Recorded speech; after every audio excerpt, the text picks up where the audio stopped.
Okay. Well, it's not really me. It's Pam. I'm just going to introduce Pam and her great panelists. And this is just to set the stage for what they're going to be talking about. Our brand purpose. This has always been the brand purpose of MASB. We've just sort of kind of brought it to the fore so that everybody can understand what we're trying to do and how important it is.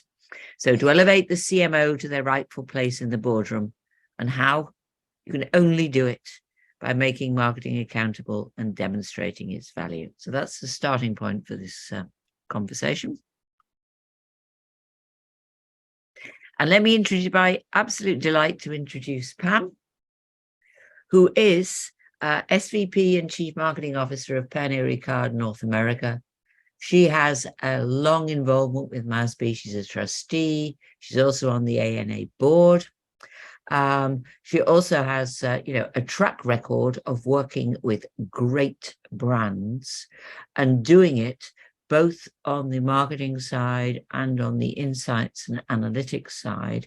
So Pam is, a woman of many talents, but she brings, really sharp quantitative perspective to marketing, which is wonderful. So she's worked for Disney, she's worked for PepsiCo, and so, who could be more qualified to lead a discussion on this? So welcome, Pam. Great, thank you. Happy to be here. I guess I need to maybe start my video. There we go. Happy to be here in my messy home office. Sorry, I thought I had a virtual background on, but that's all right. I've got a couple of panelists with me I'd like to introduce first. If you can go to the next slide. Introducing Kalli Chapman, who's VP Head of Paid Media at Prudential. Kalli leads I'll just let you read this here. She leads an in-house paid media practice for B2B and B2C, and a big champion of data-driven decisions for marketing across the functions. Built some hybrid capabilities in-house digital media, maximizing value from our agencies. I will be very interested in hear what she's up to in selling in the value of marketing to the company. And next, other panelists, we have Rafael Alcaraz. Raf and I go way back. I can't even remember when we first met, Raf. But 10 years, over 10 years ago. Yeah, it's been a long time. So Raf has, extensive experience in analytics and ROI and brand equity, currently working for CVS Health, commercial marketing insights, B2B, B2C, was worked Facebook, Indeed, Kellogg's, Caesar's Entertainment, Hershey Company. So a long history of great brands and experiences that I'm sure will provide some really great insights. So I'm just going to jump into the panel discussion topics. And again, I asked some questions. This is really hard to do in this kind of virtual format, but we would love for you to interrupt us with some questions as we go along. So I'll just start out with the big one. We've all probably experienced some challenges, major challenges in demonstrating sort of the financial value of marketing. So I think people are really curious, what kind of things do we take to the C-suite? Have we had some successes? And what have been some of those success breakthroughs we've had in demonstrating that financial value? Who are the key stakeholders that are champions and roadblocks maybe as well? So I'll open it up. Anyone want to go first? Sure. Happy to kick us off here. And thank you all for joining. Nice to be here. And thank you, Pam. So I think long list of challenges, right? Loaded first question we're starting with you. I think setting the foundation right is really the first thing, right? So finding the right tools, the right partners, the right people that can really have the foundation for how you are going to quantify the impact. And then it's really about the storytelling, I think, right? I think if you just come in with the data, for most of the people in those types of audiences, you're going to flop. You really need to paint the picture, set up the challenge well. I always like to very clearly dial up what the competition is doing, how big they are showing up, how much they're investing, to really make folks understand that to compete, to keep up, to break through the clutter, you really need to be a leader, right? And so I think it's the other big challenging outside of some of those foundational things and getting them right, and I don't think there is a perfect, by the way, is when you have a really complex business or distribution model, which in our case is that case, and I'm sure many can appreciate that. It's at conflict with that story, telling that clean, simple story, right? Because it's just so complex. There are so many different businesses, so many different ways to do business that it is a challenge to simplify it in a way where you can really sell it in. That's great. And if I jump in here, Pam, there are a lot of things that I think in general, if we try to build this scalable, predictable, repeatable, and more importantly, integrated set of processes to really validate the role of marketing and the value of marketing, I think there's a structural opportunity in a lot of organizations as we try to change that paradigm. And I think in general, the way that that occurs is we know that the different teams are incented differently. They have different goals, they have different objectives. And so for me, the way that I have implemented this in multiple organizations is by starting with the whole notion of what are we trying to accomplish as an organization from the CEO goals. What are we trying to accomplish in general? Number one. The second aspect of that will be, is that a short-term or long-term type of play? Because some of those components will have an impact in terms of the aspect of how we evaluate the marketing opportunity. And additional to that, I think if we all agree across sales, marketing, finance, product pricing, whatever the structures in your organizations are, what are the right set of KPIs that we should all be tracking? And we have alignment across the different teams. Then we will create a process in which we will align on the tracking, the right cadence of tracking. But more importantly, I think is a lot of us spend a lot of time in the hindsight, looking backwards. And a lot of our teams kind of, something occurs and then we spend 2 or 3 weeks trying to understand why that happened, as opposed to look the foresight. And so another thing that I have changed historically and currently is I try to move companies from thinking hindsight and looking forward. Once that you establish these KPIs in your set of dashboards, then the question becomes, have regular cadence meetings in which you say, are we on point to meet each of these KPIs? And if the answer is no, then how do you correct to improve that performance as you start to look forward? I'm going to pause there for a second and just pass it back to you. That's great. It's interesting you're talking about storytelling and key stakeholders, and this consistency of engagement, I think is so important. I find, in my career, many different stakeholders who all have an opinion. Heck, my dad has an opinion on marketing and advertising, right? So everyone has an opinion and everyone claims to be, experts. Just thinking about the importance of adjusting the storytelling or the data telling for different audiences and the challenges there. One of the things, as I reflect on my very long career, I even started in advertising in automotive when it was just, TV, radio, print, basically, some outdoor. It was real easy. Everyone saw the ads. Everyone saw the competitors' ads. But many of our stakeholders, our sales force, they don't see our competitors' ads. They don't see our ads. A lot of it's digital. A lot of it's, dynamic content, even that is custom, personalized. So having to, again, paint the picture of what the world is like, along with that data, has been much more challenging today. So any thoughts on, storytelling and demonstrating it to various stakeholders? Kalli, you want to go first? Sure. Yeah. No, I think that's a really, really good point. Like you'll always get the phone call of like, the big sponsorship deal that was signed, right? But not the everyday work that most people are seeing, right? I think good old fashioned share voice analyses and deep dives like that, hey, they really do. They tell that story. Like, you really need to look at your category, you need to look at who you are trying to outrank eventually when you think of your long-term goals, and show that in a view where it's really compelling, like, hey, we're falling behind. We are just not showing up like some of these other players are showing up.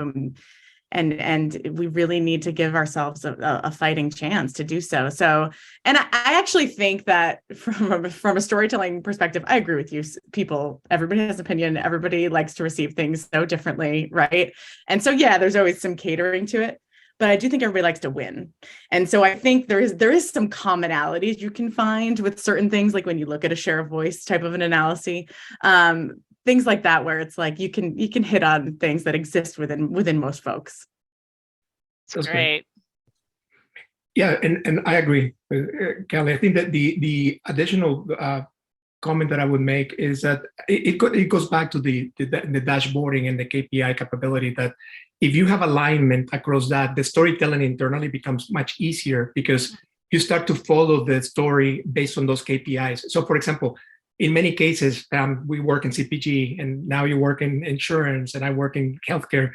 The stories are going to be different, but if you track against the core metric that everybody cares for, then that story, or the role of marketing and the role that everybody else plays along the way in the story, from product to consumption or product to purchase, or whatever that may be, the customer journey, I think is important.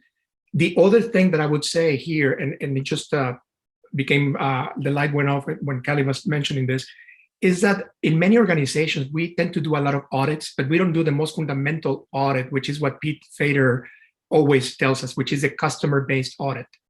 And what is the 20% of your customers that give you that 80% of your revenue? And then how are you going to tell the story and align to those values that you're trying to deliver for your brand? So I would just add that in addition to. That's Kalli. good. Yeah. I guess the one thing I have to offer, in addition to everything you said, is, who tells the story can sometimes make a difference. Absolutely. So I was in a previous role where I was an outsider, right? And I came from CPG. You don't understand entertainment. It's different here. Everyone's got these opinions. And my workaround was to find who the most influential insiders were, convince them, and let them tell the story. It didn't need to come from me. Similarly, I might have a sales person in the field that's having a real difficult time understanding our massive investments in media, because they're used to having the local dollars maybe. And my breakthrough was when I was talking with a customer who totally believed in what we were doing. And then it's like, oh, I guess I do need to get on board. And they were talking about how we were kind of doing things more advanced than a competitor. And all of a sudden there was pride involved. And it's like, oh, I see what you're doing now.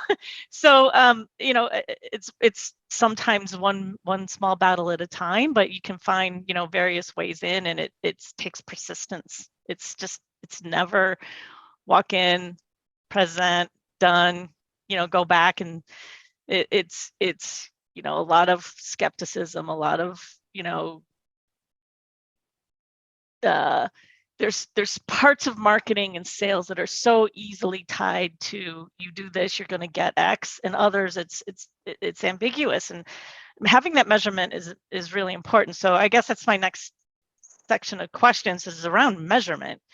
And what we were using 20 years ago, in some cases we're still using, but there's so many more ways to measure, right? And that complexity of measurement tools. What are you doing from a data measurement solutions, from say legacy marketing mix modeling to this more new age, maybe unified views, or within platform views that are very niche and specific, and how do you knit that all together to tell a story? Any thoughts on that topic? Kalli, you want to go first? You go ahead. We'll switch it up here. Good. Yeah, so from my perspective, I'm really using a blend of things along the way. I don't discard anything that has worked in the past, the traditional marketing mix or any methodologies. The most important thing, Pam, and I want to use something that you just mentioned, is the storytelling. The storytelling doesn't really require us to disclose if it was a neural net or if it was a logit model or if it was a Bayesian approach.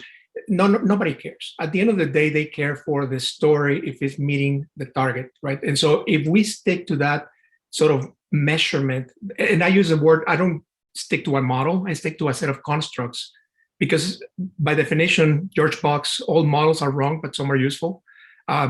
You're not going to have one particular model that is going to satisfy the entire construct to tell the entire story along the way. So sticking to being nimble and being open-minded to the possibilities. Right now, the notion is artificial intelligence. That's probably an oxymoron, because artificial intelligence means that it's only as intelligent as the person that is programming that.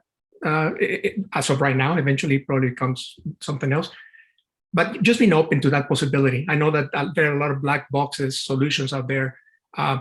The most important thing for me is to give my constituents access to data 24/7, 366 days a year, 365 days a year. The proper GUI, the proper metrics, and that is the bottom line.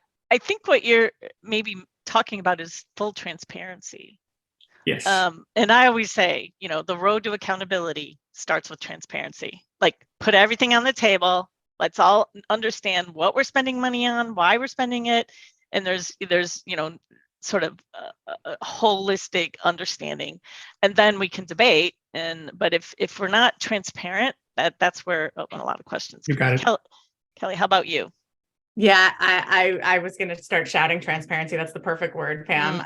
I wholeheartedly agree. And that even comes to when we can't answer the question, right? Like, let's be transparent of all the different methodologies in place, all the different data in place, to your point, the investments being made, what we think they're delivering, where we think, what our confidence levels are, right? Like, hey, this is directional. This is at best, right? But we know we need to put something out there.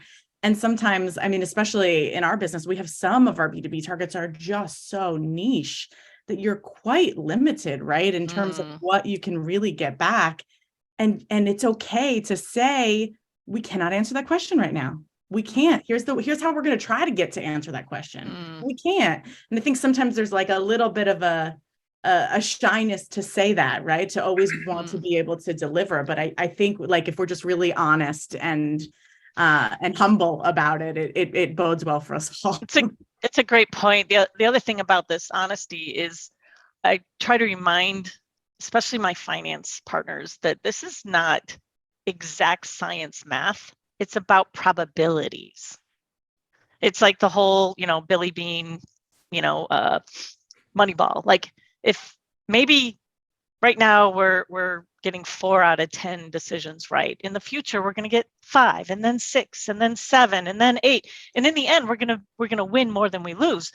But the point is, it's not perfect all the time. Every time we think and it gets better over time, right? That's great.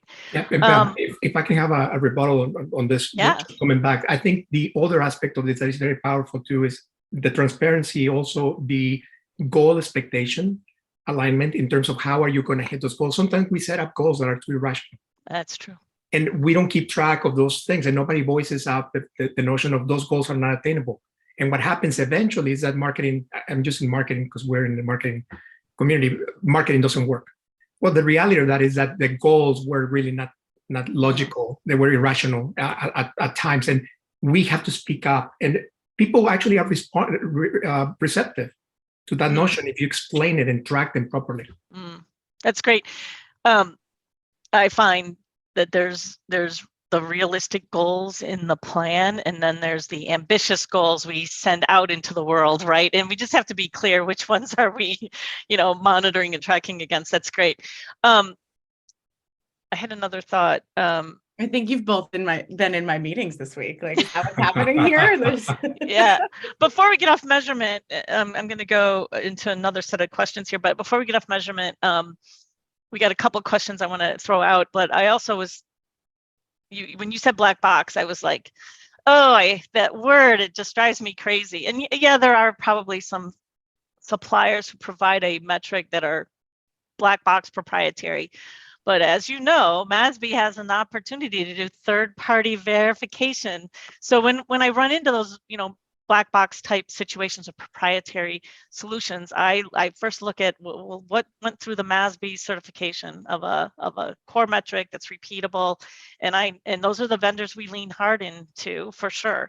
Second, a lot of black boxes aren't really black boxes. They're the fact that you just haven't spent enough time to open up the box and look inside and really understand how these models work. And I've had some success getting my finance partners to go sit with these vendors and really understand oh, this isn't just, I hate to say it, consultant math. This is real math, and they get a lot more excitement around not arguing over the measurement and actually doing decisions based on that measurement. So any other thoughts? And I'll throw a few questions from the crowd here.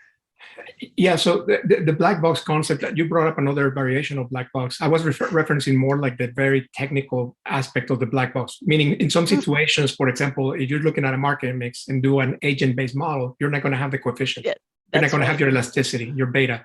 And that kind of black box sense, it almost gives people anxiety because they don't really, even to the modelers ourselves, we can't repeatably replicate the exact same result because by definition, some of these practices, they end up with a slightly different variations of the results. And you don't know if you're maximizing a local optima or a global optima. What would that be along the way? That's what I was referencing in terms of the I black see. boxing. Got it. Yeah. Yeah, but I do think to that, sorry, Pam, just before you go move ahead. on, I was going to say the concepts, especially with finance partners, of let's not make it a grand reveal, right? They shouldn't be the end from a socialization standpoint. If they're brought in as we're going through back to transparency, right? Let's work through this together. I do think that you can have their endorsement in the room to some degree, and that makes all the difference as it relates to some of those methodologies and the math.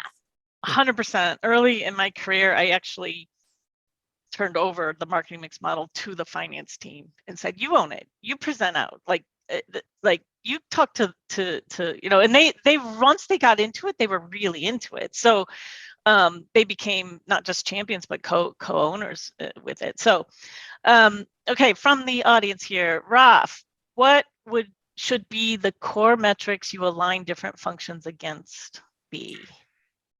The word should it worries me. I think different organizations, and I'm not trying to avoid to answer the question. I will answer it directly, but I think many organizations are like the human body. At some point, I used to help people lose weight and train them, and everybody's going to be different. And so in some cases, it's going to be, for example, in CPG, it could be sales. In other cases, it could be distribution. In other cases, it could be whatever that may be. I think don't limit yourself to a metric. Dave Reefstein wrote that book, 50 plus metrics any marketer should know, right? You should have a set of metrics that you bring to the table and collectively as a leadership team, you align against, because that's going to satisfy your strategy. And by the way, strategy in many cases, in many companies tends to change every year, which by definition is not a strategy. That's a set of tactical stuff. Realistically speaking, this set of metrics and KPIs, if you discuss them well with your executive team and you align, you're going to be set for the success of that organization, whatever that may be. So it depends on the company. Do you typically assign a function to each metric? I don't assign a function, but I assign a language to each function. So for example, finance, they like to speak about ROI. Marketers, we like to speak about some of the softer metrics, right, in terms of the funnel. Sales, they like to speak about just the sale itself. And so I think if we find the right language to communicate with the different organizational pillars, the storytelling flows much easier. I love that.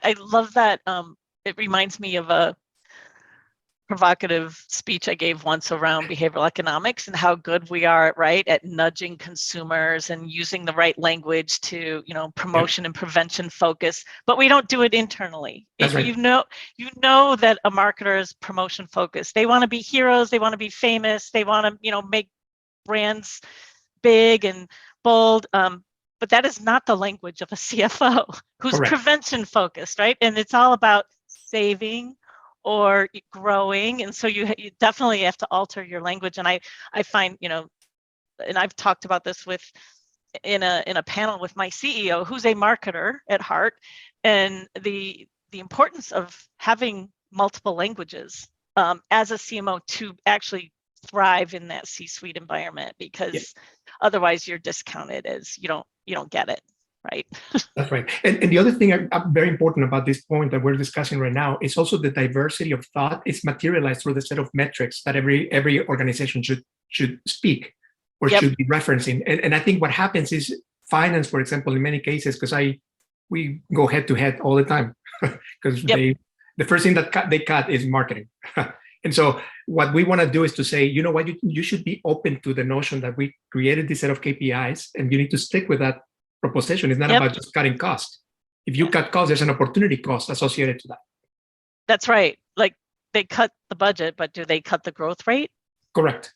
And the implications on brand equity. I mean, obviously some of the MASB pricing power is not going to be as strong next year. Precisely. The next question was, what is the best way to make your outlook future-oriented, not hindsight-based? Any success stories there? For both of us, Kalli and myself? Yeah. I mean, I have an answer too, but who wants to start? I think you brought it up, Rafael. Like you said, the turning people from hindsight to foresight. So what are some of your successes and how do you do that? Well, it took me a while to be able to get to that particular set of component of confidence that doing that and promoting that foresight, it was going to be successful. And I think not to be confused with forecasting, by the way. Foresight is different than forecasting. But what we have done is align on the set of KPIs, you track them, and what very, very subtly, what you do is you start to have meetings and say, this particular metric is underperforming. What are the drivers of that underperformance? And that dialogue, when you start to peel it in that way, automatically people move into that direction of looking into the windshield versus the rearview mirror. Automatically they start to move forward. It's not even but if you discuss it in the open, I'm going to make you go from hindsight to foresight. People get weary. You're not just looking at a report card. You're tracking in real time, and you're as much as you can get real time, near real time, and you're talking about, wow, we're not on track. What do we do in the future to make those actions? Yeah. Kalli? I think that I agree wholeheartedly in terms of tracking more real time. I think the one challenge, right, that arises there is making sure you don't get reactions that you shouldn't get yet, right? Like, oh, this dipped a little, now let's do this, let's pull back, let's do that, right? Like it has to become a trend. So it's track to make sure it's a trend, to make sure you should action instead of track, react, pivot, right? Like and again, that comes back down to your audience and how you're reporting that out or tracking that out, the scorecard, whatever that view is, who's focused on those short-term goals, who's focused on those long-term goals, and how you're showing how you're balancing them. Yeah, that's great. I'm sure we've all built some simulators off of coefficients and stuff that can help us do, forward looking. But I agree with you. Foresights is, to me, it's more about scenario planning potentially. Like if we did this, what do we think is going to do to that metric? If we did that, what is it going to do to that metric? If our competitor takes this action, and just being ready for the different scenarios that could happen in the future, because no one can't even, we don't even know if we're going into a recession or not. And how many millions of people are trying to solve that question. I agree. And one more thing about setting up your KPIs up front, because that's the whole notion of doing this foresight, is also that in the alignment of the KPI, you can also establish what it's going to take, the time window that it's going to take for that KPI to move. That's so good. So for example, NPS. We know that NPS is just like the net of a lot of stuff that happens in the marketplace, and it's going to take a while, depending on the business, to move. Sales, on the other hand, or distribution, is much more of an instant or immediate type of metric. And to your point, Kalli, train them to be proactive versus reactive. Like there's a reaction that usually companies tend to have, particularly on the sales side, but you remind them how those goals were met before, and you track that history. That's when history becomes important, the hindsight. Oh, that's great. I was reflecting on your question about the question from the audience around what are the right KPIs, and it reminded me of met the gentleman who was running the business spheres at P&G at one time. I don't know if you remember, that was a big thing at one time, and that was a key question. And basically the answer is it's always a moving target. Like you lock in your KPIs, but then a new one might come along, or one might find it's not so useful anymore. So you're always sort of adapting. But I love this idea of what are our KPIs and what are they today? What do we want them to be? How long will it take us? And what are the set of activities that can controllable and uncontrollable that are going to impact those KPIs, so that we are ready to have the discussions around how to make a change. One of the ones that we have a hard time with is velocity. So it's like turns at the store, and there's short-term things you can do, like a sales promotion, right? To increase that velocity. There's pricing actions that might slow your velocity, but it's really easy for sales to say your advertising's not working because I don't see the velocity changing. And so it's a metric that we all have some role in, and those are I find harder to because everyone likes the clean metric where they can point to someone to go fix, number of accounts sold. Well, that's clearly a sales, metric. Number of impressions, share of voice. Those are clearly a marketing objective, but there are those in between ones that are so important that have multiple owners.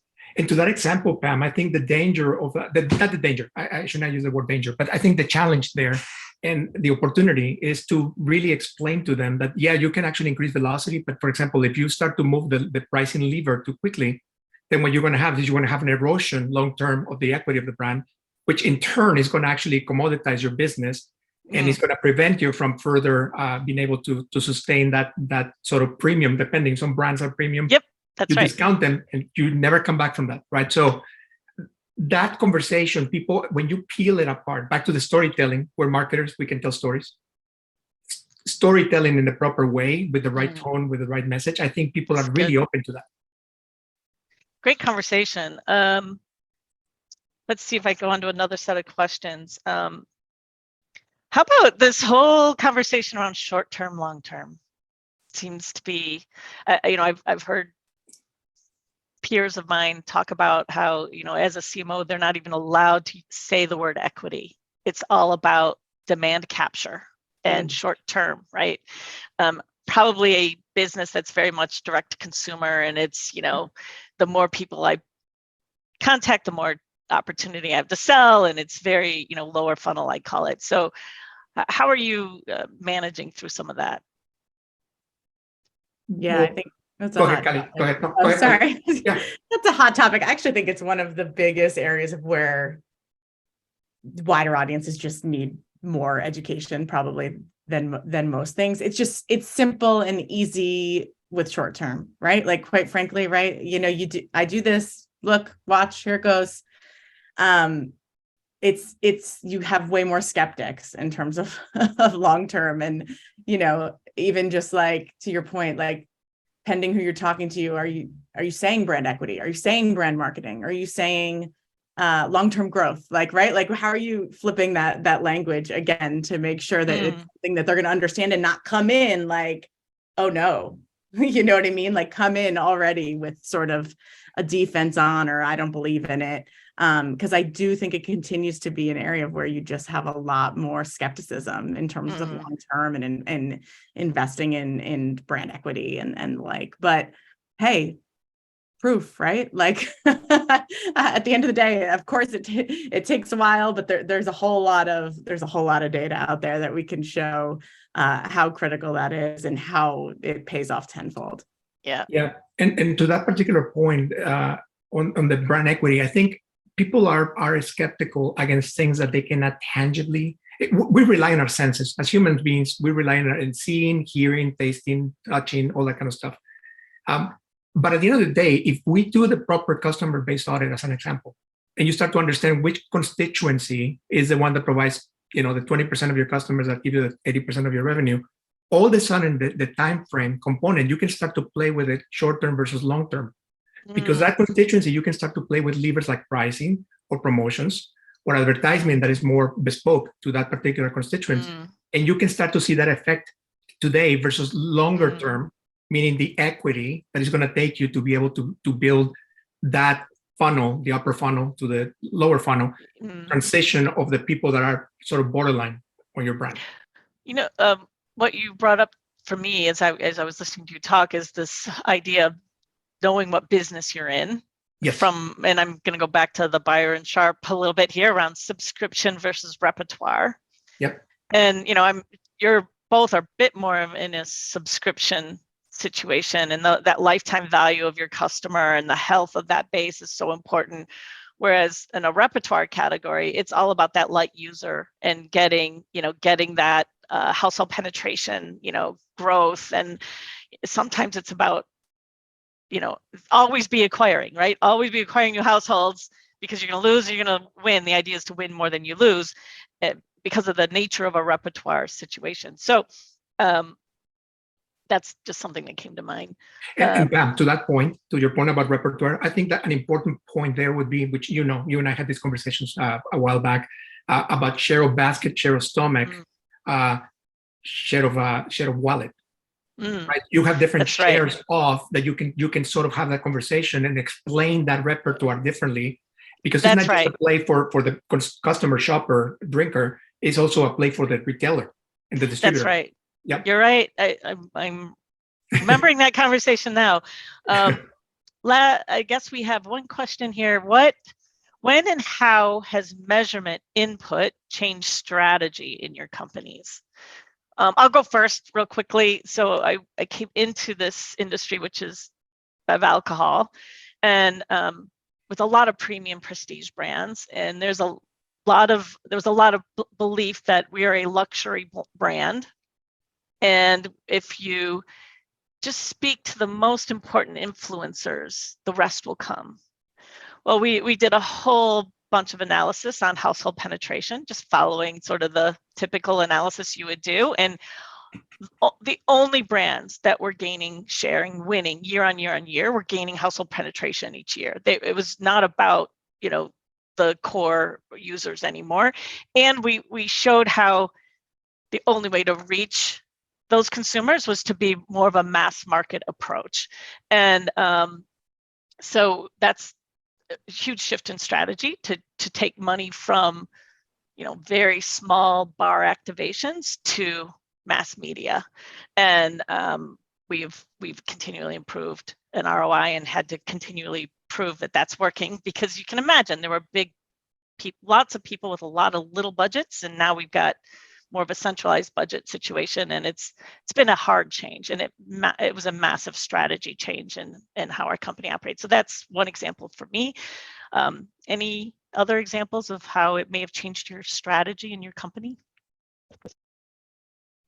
Yeah, I think similarly. Well, obviously from a tactical level, right? Like I would say measurement input is changing our media strategy constantly. Our messaging strategy also pretty consistently.